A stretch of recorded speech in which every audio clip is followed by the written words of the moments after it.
नमस्कार। वंदे मातरम। भारत माता की जय। जय हिंदू राष्ट्र। आज मैं विवेक मिश्र नाहिल आपका ध्यान आकृष्ट कराना चाहता हूं अफगानिस्तान के उस विषय पर जो आज संपूर्ण विश्व का एक प्रमुख मुद्दा बना हुआ है। समस्त मीडिया चैनल, बुद्धिजीवी उस पर लगातार डिबेट कर रहे हैं, बहस कर रहे हैं और जनता को वो दिखा रहे हैं। इस विषय में मैं भी आपसे थोड़ा सा चर्चा यह करना चाहता हूं कि पहले तो हम यह जानें कि आखिर तालिबान क्या है, कौन है यह तालिबान। अरबी के अंदर तालिब का अर्थ होता है विद्यार्थी और तालिबान का अर्थ हुआ विद्यार्थियों का समूह। अर्थात मदरसों में जहां विद्यार्थी पढ़ने जाते हैं उन विद्यार्थियों को तालिब कहा जाता है और उन विद्यालयों के समूह को तालिबान कहा जाता है। और इसलिए तालिबान कोई आसमान से उतर के आए हैं ऐसा नहीं है। ये तालिबान वही हैं जो मदरसों में तैयार किए जाते हैं। जो मदरसों से निकलते हैं वो तालिबान हैं। ये तालिबान कोई दूसरी दुनिया से चल करके नहीं आए हैं। अब बात करते हैं जो तालिबान इस समय अफगानिस्तान के अंदर कत्लेआम मचा रहे हैं, जिसका मंजर हम आप सभी देख रहे हैं। वो तालिबान कौन है? इन तालिबानियों को भले ही पाकिस्तान ने अनुकूल माहौल दिया हो, भले ही इन तालिबानियों को अमेरिका ने आर्थिक सहयोग देकर किसी विशेष कार्य के लिए प्रशिक्षित किया हो, परंतु फिर भी आप सभी को यह ध्यान रखना चाहिए कि तालिबानियों की जो विचारधारा है, जो इस समय अफगानिस्तान के अंदर कत्लेआम कर रही है, यह विचारधारा की जो वैचारिक जड़ है वो है दारुल उलूम देवबंद। जी हां, देवबंद जो उत्तर प्रदेश के सहारनपुर का एक कस्बा है देवबंद, वो इनकी वैचारिक जड़ है जहां दारुल उलूम देवबंद स्थापित है। अब मैं इस बात को दूसरी तरफ ले जाते हुए कहना चाहता हूं कि जिस समय पूरे अफगानिस्तान का कत्लेआम पूरे विश्व में दिखाई दे रहा है, एयरपोर्ट की क्या दुर्गति है ये आपने देखी। लोग पहिए से लिपट करके उड़ने के लिए तैयार हैं, मरने के लिए तैयार हैं। अपनी बहन बेटी पहियों में लिपट कर मरने के लिए तैयार हैं। अपनी बहन बेटी, अपनी संपत्ति सब कुछ छोड़कर भागने के लिए तैयार हैं। मैं समझ नहीं पा रहा हूं कि 4 करोड़ की आबादी,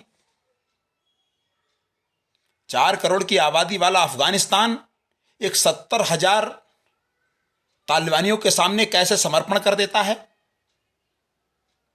70,000 तालिबानियों के सामने पूरा अफगानिस्तान समर्पण कर रहा है। वहां के राष्ट्रपति देश छोड़कर भाग चुके हैं।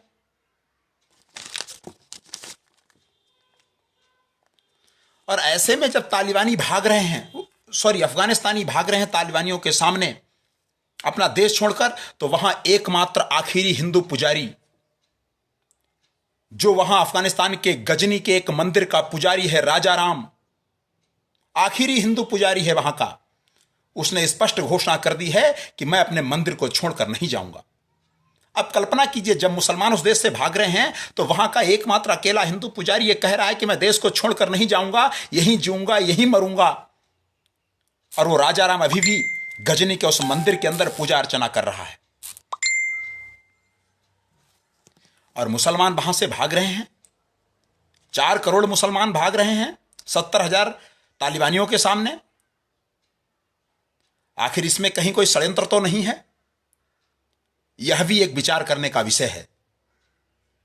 दूसरा सबसे बड़ी बात मैं कहना चाहता हूं कि अन्य इस्लामिक देश इस पर नहीं बोल रहे हैं। मुसलमानों का यह खतरनाक मंजर, वहां की महिलाओं को सेक्स स्लेव के रूप में उपयोग किया जा रहा है।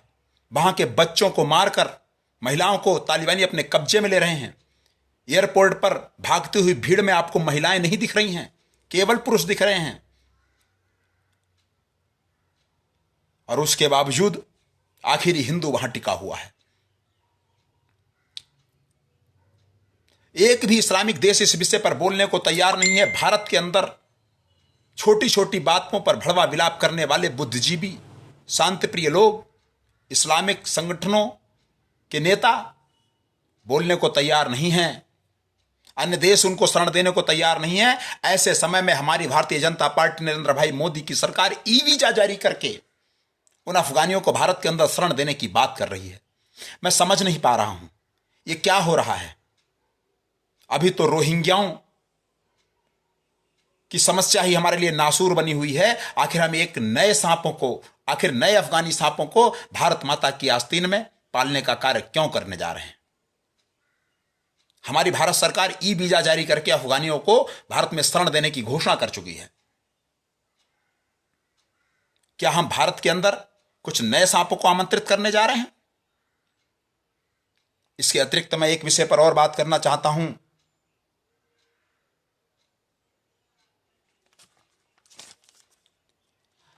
कि आज अफगानिस्तान जिस तरीके से तालिबानियों को कब्जे में चला गया है, उनके पास अमेरिका द्वारा जो अफगानिस्तान की सेना को दिए गए थे मॉडर्न हथियार, लड़ाकू विमान, अन्य भी सैन्य सामग्रियां आज तालिबानियों के कब्जे में आ चुकी हैं। अर्थात तालिबानियों की शक्ति पहले से कई गुना ज्यादा बढ़ चुकी है।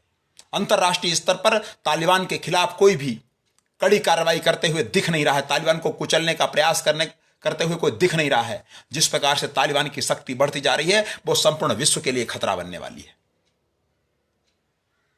मैं स्पष्ट देख पा रहा हूं आने वाले भविष्य को कि अफगानिस्तान के बाद ये तालिबान रुकेगा नहीं, इस्लाम की आतंकी विचारधारा रुकेगी नहीं, और इसके बाद इसका अगला निशाना होगा पाकिस्तान। भले ही आज पाकिस्तान खुशियां मना रहा हो, और पाकिस्तान के बाद इस्लाम की आंधी भारत में आएगी, और भारत के बाद अमेरिका, चीन, हर जगह होते हुए संपूर्ण विश्व का इसी तरीके से मंजर होगा जैसे आज अफगानिस्तान का है।